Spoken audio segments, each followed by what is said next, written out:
you get a profit or a gain or an advantage to which you are not justly entitled. Riba. Tonight, we're going to be spending some time on this second kind of riba. So the Prophet said, Bilal, this is the essence of riba. What you should have done is to sell the 2 baskets. Don't look at me, don't look at him. Sell the 2 baskets of inferior quality dates and take that money and buy the 1 basket of superior quality dates.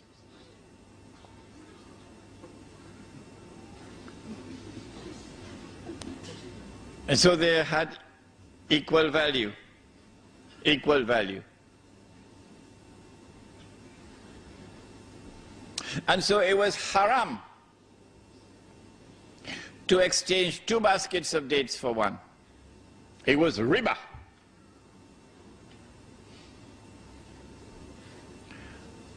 But Umar radiallahu ta'ala anhu exchanged 4 camels for 1. And that was not haram. Why was this haram and that not haram? And Ali radiallahu ta'ala anhu exchanged 20 camels for 1. These 20 may have been baby camels, and this 1 may have been a pregnant camel. And there was not haram. So the question we asked tonight is, why was it haram to exchange 2 baskets of dates for 1, and there was riba, but it was not haram to exchange 4 camels for 1 or 20 camels for 1? That's a good question, isn't it? You're lucky I don't have the time to question you tonight. To answer that question, we must go to another hadith. And you've all heard this hadith before, all of you. It is in Sahih Bukhari.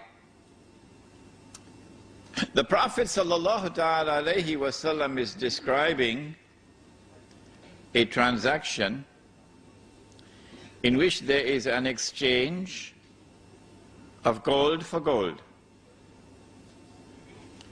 or silver for silver,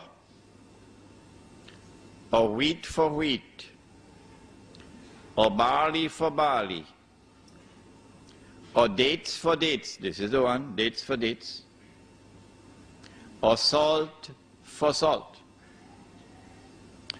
And he is declaring, once it is like for like, it must be equal for equal. 2 baskets on this side, you must have 2 baskets on this side. If not, it is riba. Why is it riba? Remind me to answer that question if I forget. Why would it be riba? If I exchange 2 baskets of dates for 1, why? Before we answer that question, and also remind me, because I forget, you know, remind me to answer the question, why is the 4 camels for 1 not riba? Okay. When we look at this hadith, there are 6 items mentioned. 2 of them are precious metals, gold and silver, and the other 4 may be described as commodities. What is there which is common to all 6 of them? There are 2 things which are common to all 6 of them. The first is this, that all 6 were used as money in the market in Medina. If there was a shortage of gold and silver coins, they would use dates as money in Medina. The second thing which is common to all 6, which the Prime Minister of Malaysia has only now understood, when the sun is already setting, is that in all 6,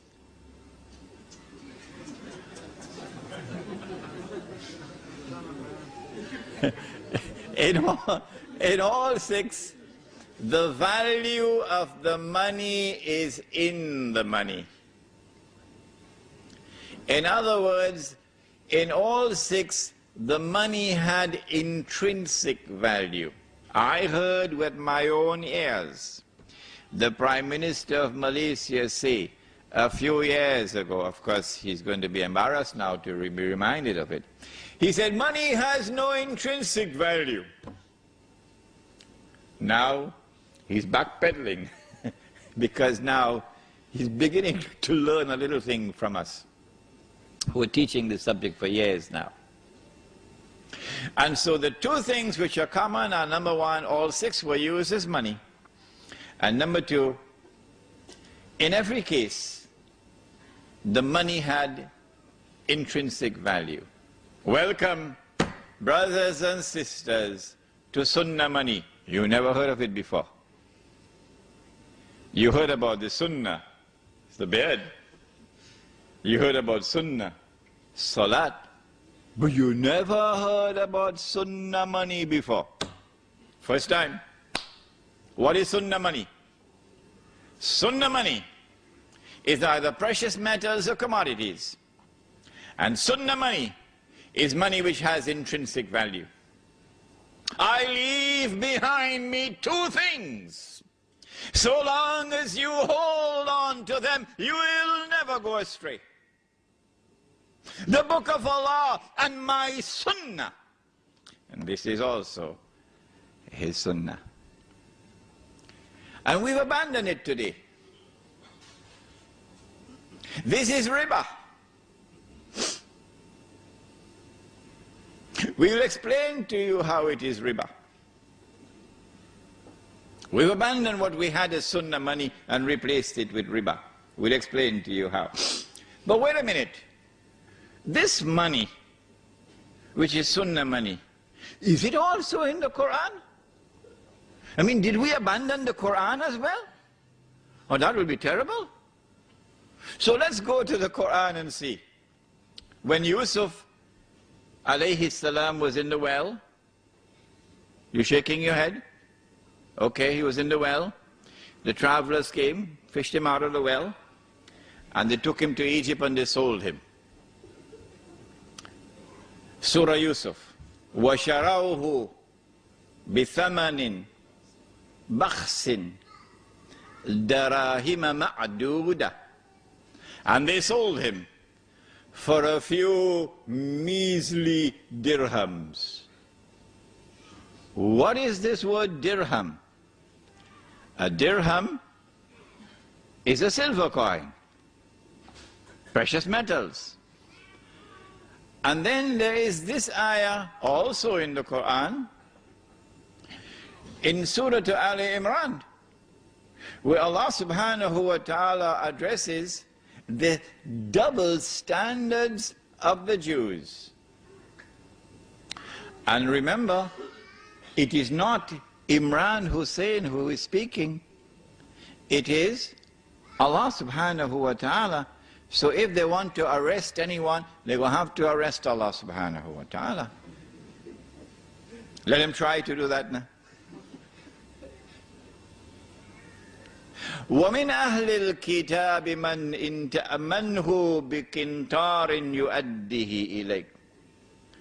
And amongst the Ahlul Kitab, here it is the Jews, there are those who, if you entrust them with a qintar, 1,200 gold coins, it's about 350,000 US dollars.